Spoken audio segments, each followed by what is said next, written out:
I'll have to come back to the whole description of the sound thing. That's always genres are always a funky thing to land on.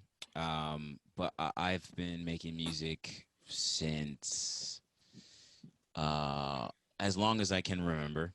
I think it technically starts in fourth grade with the drums, and then fifth grade, at least when I was in fifth grade, it was mandatory to do chorus. So I was in chorus, and then, sort of throughout the years, it expanded into uh, show choir, marching band, jazz band, a cappella groups, chamber choirs. I did some classical vocal competitions. I've done some jazz vocal studying, and also I just love sound in general. So while I've often been in school around the musical things, beyond that, I just have an appreciation for like songwriting and composing and what we can do with sound and the spaces in between sound.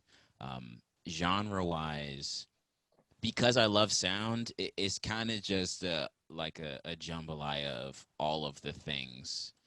Whatever comes up, however it works, whatever this song, whatever does the music justice is what I'm interested in. So at least as it stands, like right now, my focus, what I mostly do is a vocal loop based creation.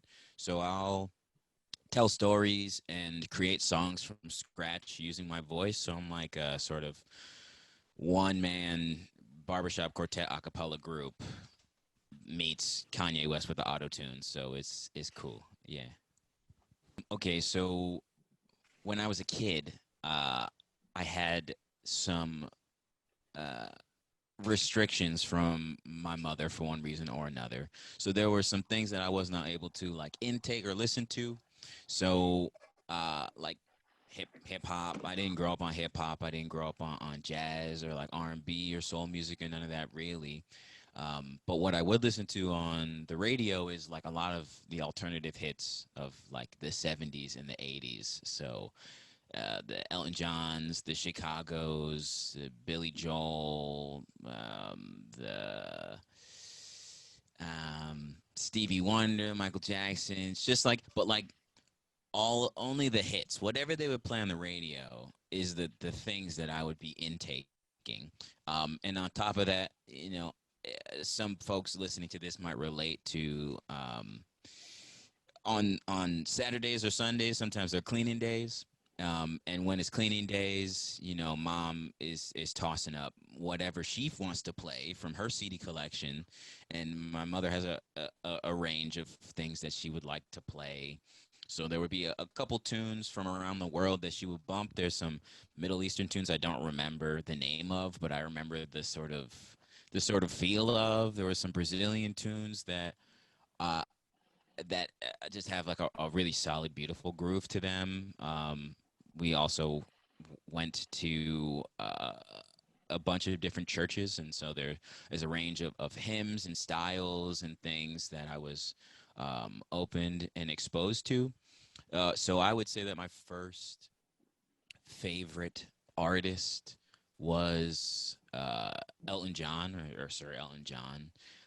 At the time, I thought Elton John um, wrote and arranged his music, and later I found out he has a writer, Bernie Taupin, which is totally cool. You can have a writer, whatever. But at that point, that I was gaining the structure of desiring to want to be a musician and a singer and a creator, Elton John, the fact that he could sing and play and write was very inspiring to me. It's like a superpower to be able to do everything. I want superpowers. Who doesn't want superpowers, right?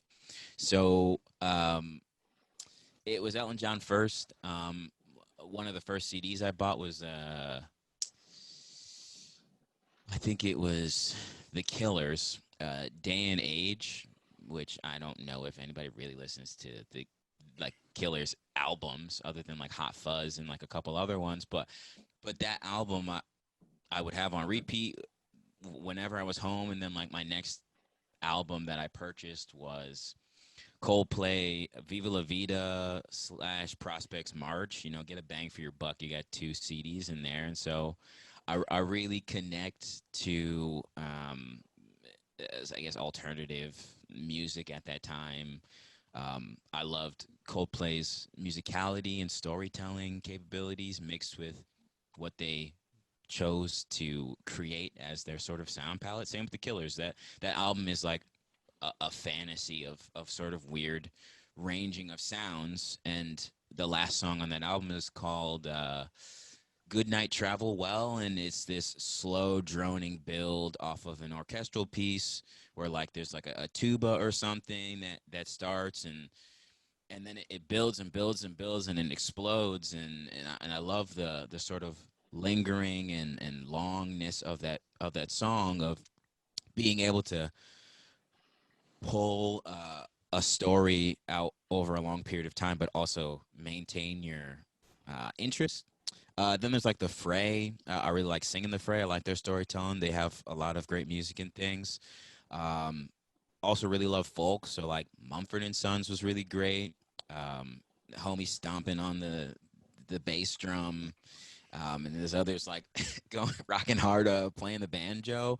It was both funny and beautiful, and the simplicity of folk in that manner, where there's 3 or 4 part harmony, and it's a pretty bare minimum setup instrument wise, was really great. I like the stories they tell. Again, it's about like the stories and how you manipulate the sound that you're working with. That was really intriguing. But it wasn't until I got to like college that I found this artist named John Bellion. And John Bellion is really, really great, because he does all the things that I thought Ellen John does. He writes, he produces, he like mixes. He definitely gets his homies in to play guitar or trumpet or whatever. But he's like a he's like a one man machine. And what really intrigued me about him, beyond his storytelling, beyond his musical pocket, which was very unique and sort of strange, um, is he likes to use different types of vocal manipulations. So sometimes when he'll be singing, there's like a secondary voice under his voice that sounds like it's sort of underwater, like it's like you're swimming or submerged or something. And I wanted that sound. I thought about how he was creating that sound, and figured out like a couple ways to do it. But then I stumbled into some musical technology, which is some of the looping things that I do now, that can not only loop my vocals, but it can do the sort of submerged thing, or like make me sound like a chipmunk. And, that has been a fun exploration. And then beyond that, I like Daft Punk. I like Terrence Martin. I like Nina Simone, and Prince, Muddy Waters. I like a bunch of stuff. Yeah. So the that term, the name, the whatever, is something my friend Oris Jenkins, who is another musician, um, dubbed for me, and I thought it was really fitting. So while on the audio side, I do like music and play some instruments, sort of, and produce and do mixing things. On the visual side, I'm also a photographer. Um, Anywhere from like shooting weddings to conferences to birthday parties to live music. Well, when we had live music, I would shoot live music. Um, I like to go on road trips, so I'll do some documentation. And in recent days, at protests, I'll bring my camera and just sort of document what it is. Um, even so, to the point where I've recently had some pictures in the Hartford Current, which was pretty sweet, from some of the protests down in New Haven. And beyond that, I also like shoot a lot of my own music videos, as well as for my band Fat Astronaut. I've done some work for some other bands, and again, weddings. If you need video, I can multitask. I'd prefer not to multitask, but it's more money, so I guess I can multitask.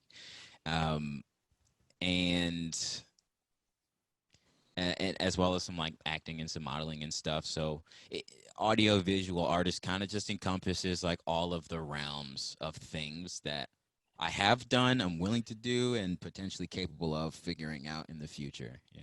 Nothing you've ever seen, because it ain't like movies or nothing. There was a commercial for, I want to say it's the South Windsor Library or something, and they were doing a little production. I don't know if they were trying to get more people to read books or like come to the library or something, but either way, I just played like a counter to another person. This other artist, actually, Ashley Hamill, she does this like wizard rock. So she just released a project where she is talking about like Hogwarts and like Harry Potter and like all the dope nerdy shit.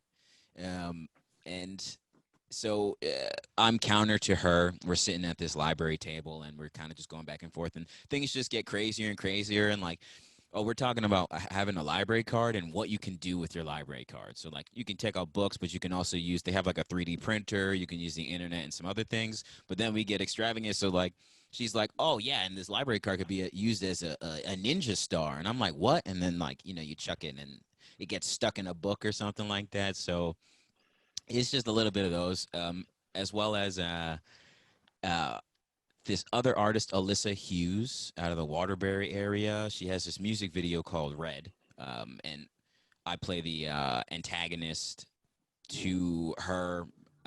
We have a little dance scene. I I think we also get like a sort of aggressive, and so I'm the sort of aggressor in that video, and if there's more, I can't remember at the moment, but I'm open. I just heard that Michael B. Jordan is making a Static Shock movie, and I want in. So that is my next mission. I don't know how to get in touch with him, but if you guys can tell me, I want in. I don't think the sentiment is wrong to believe that you have to leave your hometown, excuse me, or state to go find whatever it is that you're looking for. Um, Reality is like we're right next to New York, and I mean before this time, it was like a big artistic musical hub, and I'm hoping that they bounce back. I don't know what the future holds. I can't really speak of it, but being right next to New York, being that it sort of takes the focus. Um, Also being close to Boston. Wait, hang on. Let me get a drink of water. No problem.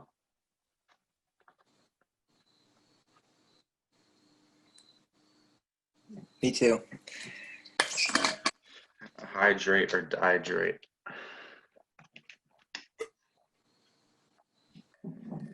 Okay, so I don't think the sentiment of having to leave your hometown or state is wrong, and trying to curate a bigger following, a bigger find. We have New York next door. New York is or was a sort of mecca of creativity. We also have Boston, I suppose New Jersey, and it and all of that. And so Connecticut in itself, it, there's really not a lot going on here. That is the reality. We have Toad's Place. We have a couple of venues that people stop by. We have some big artists that have come from here, like MGMT, John Mayer, Tune Yards, Jagged Edge, um, 50 Cent, maybe. I'm not sure about that one. No, he's from New York City. Great. So at least in like, I did once feel that I had to leave Connecticut to move up the rankings in the entertainment world. Again, the reality is like, what is actually happening in Connecticut? What is the support system for an artist in Connecticut? What is the community of art like in Connecticut? So originally, I'm from East Hartford. That's where I grew up. And so I was in the Hartford area, and there's definitely a creative community in the Hartford area. There's an independent label, Funny Bone Records over there. I've been in a couple bands over there. There's Greetings. There's you have U Heart, you have Trinity. There's all sorts of life in there, but how much support does the life actually have is really the question that gets beckoned. Colleges are great, but once you are outside of the college walls, what is the actual reality of a musician or an artist trying to maintain, sustain, and if not grow themselves into the world beyond? So, reality is Connecticut's a very small state, and there are an abundance of places to explore and see and do and be a part of. So I have definitely done some traveling, and I really appreciate what traveling to other continents and other states has given me, sonically wise and network wise and comfort zone wise. If excuse me, if you are choosing or are not able to leave your hometown, then you are always living within your comfort zone of where you came from, right? And so I still live in Connecticut. I live in New Haven currently, and New Haven is really great. It's near New York, so when the world was what it was before, you could go into New York and do whatever. And New Haven also has a great artistic scene. Yale's over here, which is cool, and I guess they have like 14 acapella groups or whatever. You got Toad's Place, you got College Street, Music Hall. Um, the artists in this area, Paul Bryant Hudson, Trey Moore, Ro Godwin. My band Fat Astronaut is based out of New Haven, and so what I had learned moving here is that there are creative communities that exist in Connecticut. You just have to find them.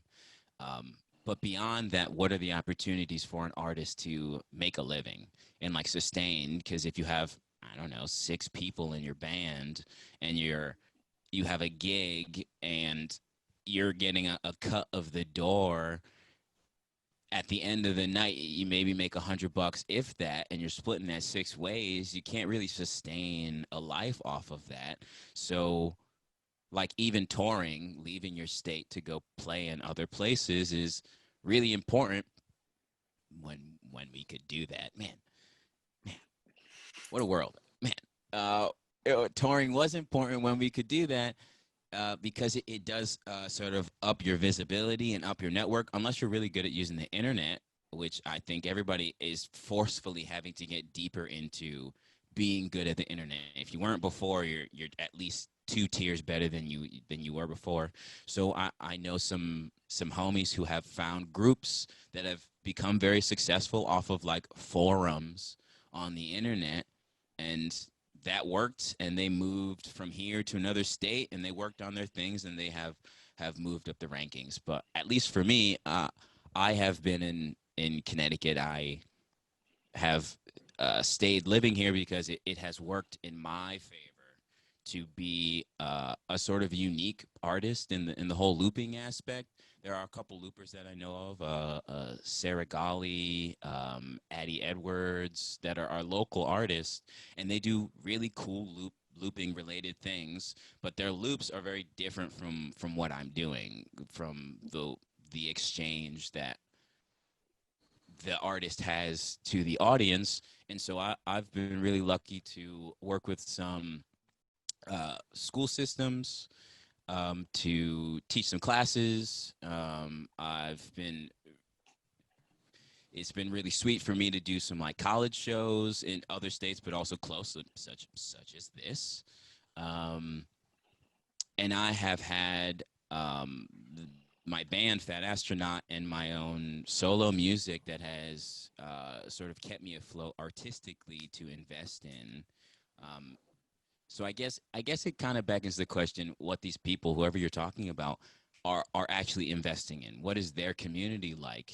You could be from in the middle of nowhere and have an artistic community, and that might sustain you if that's what you want, if that's what's good for you.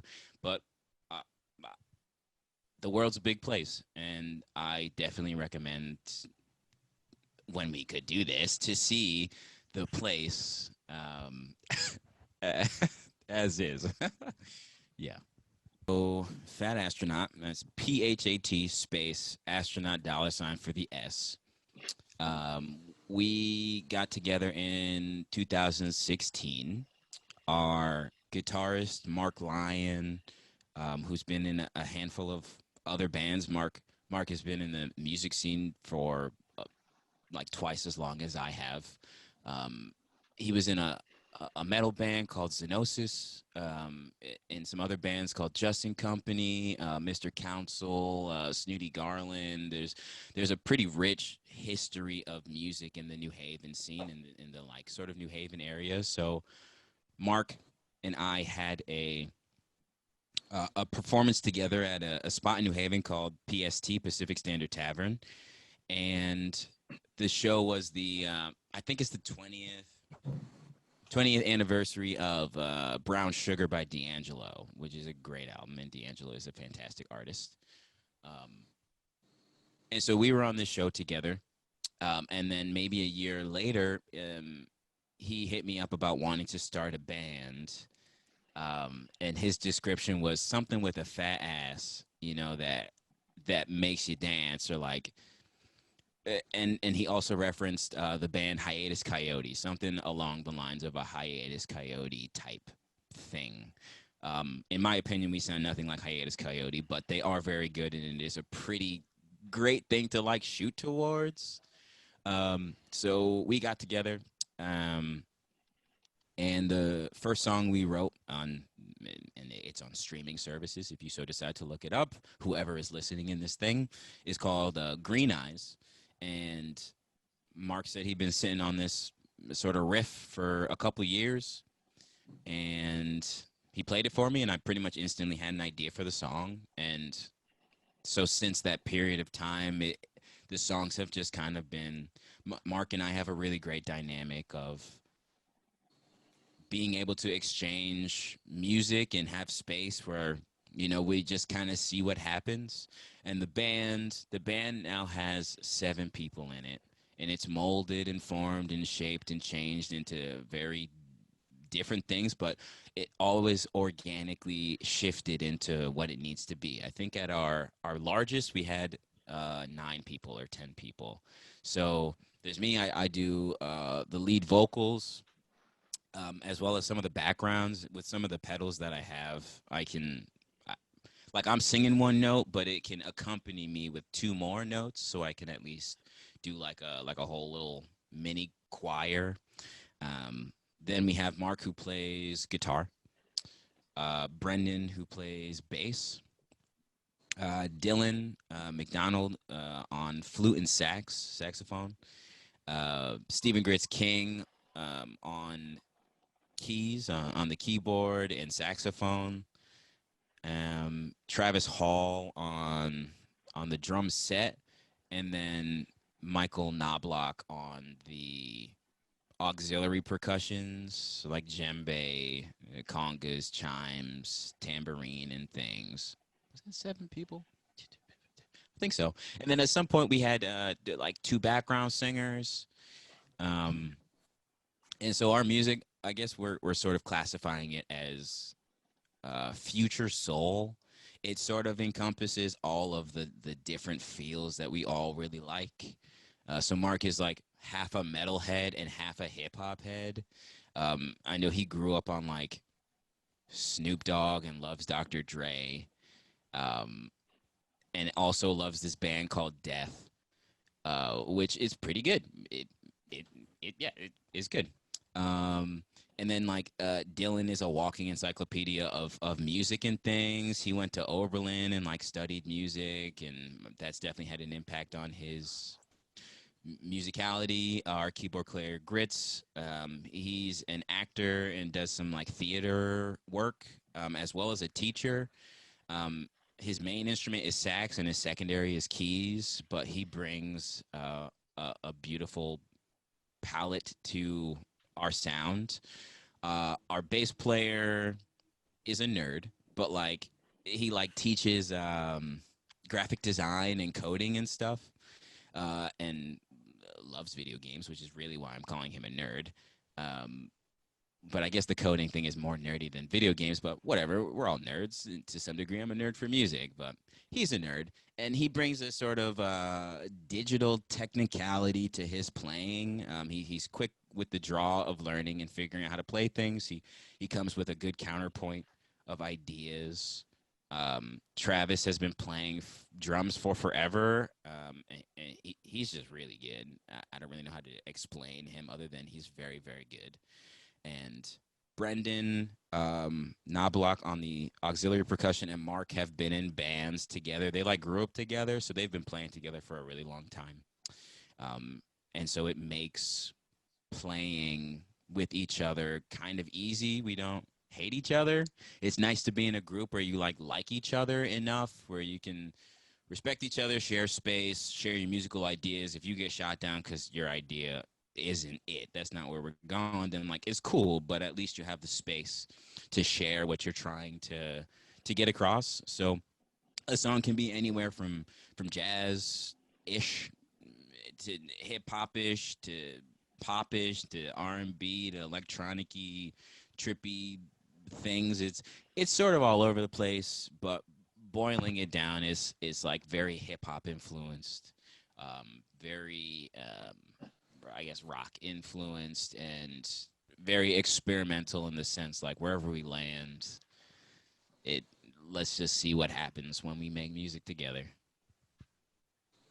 If you couldn't tell from the other times that I was like, yeah, back in the old days when we could do this and no longer can, I had every intention of touring and doing some more traveling and things prior to the shutdown, as well as I had some college shows lined up. And at this point, I'm a full time artist, so this is what I do, and a lot of the money and business aspects comes from touring. That's where a lot of it. Streaming doesn't really pay much. It's great to have your music out there, but the reality is you got to be out there and do shows and figure out other ways to diversify your like money input. So it kind of screwed me in that manner. But uh, humans have also the capability of adapting, so while I can't go to a lot of these shows in person, I've done like a handful of Zoom shows. um, I've done some pre-recorded shows for like Fat Astronaut where we'll do like a 30-minute set, and then I will go into editing the set so that it's interesting and enjoyable to watch and things. um, Streaming is going to become real. I signed up for Twitch, but I don't really know how Twitch works. I don't really understand it yet, but I have a Twitch, so eventually I'll be twitching. Um, and my voice is my greatest strength, and I guess my brain is pretty good too. Figuring out how to use the damn thing.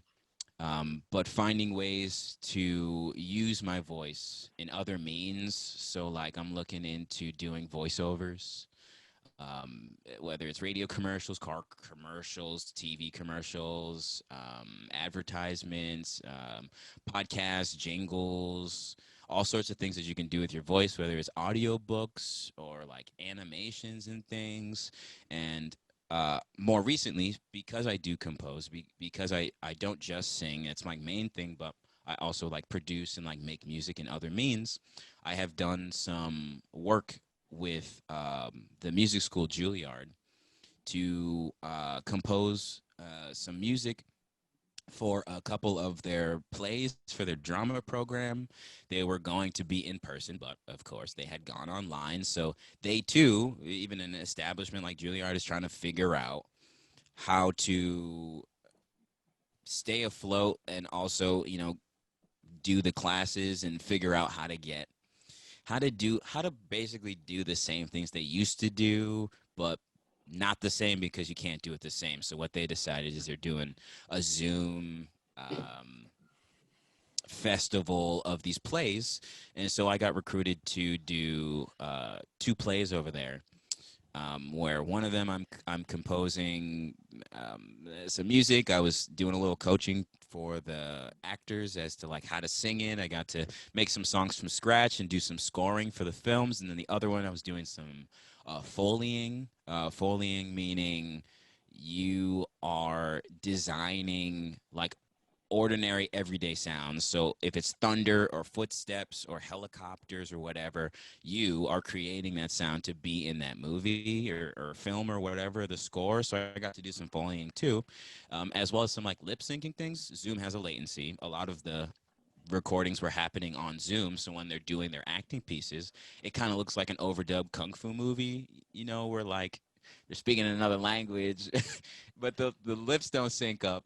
So I sort of sat there and sort of like put the lips in place. So I'm gonna be looking more into doing some foleying and like lip syncing things because who doesn't like a good audio lined up with the actual voices?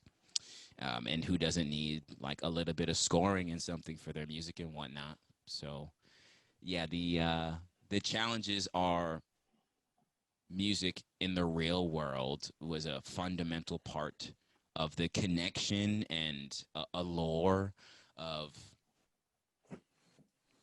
being at a concert, of being around people, of sharing music and things. But the adaptation is, if we got to go digital, then we just have to figure out how to make the digital landscape work in the best way for the individual, where it's not overwhelming for you, and you still get to figure out how to make whatever function.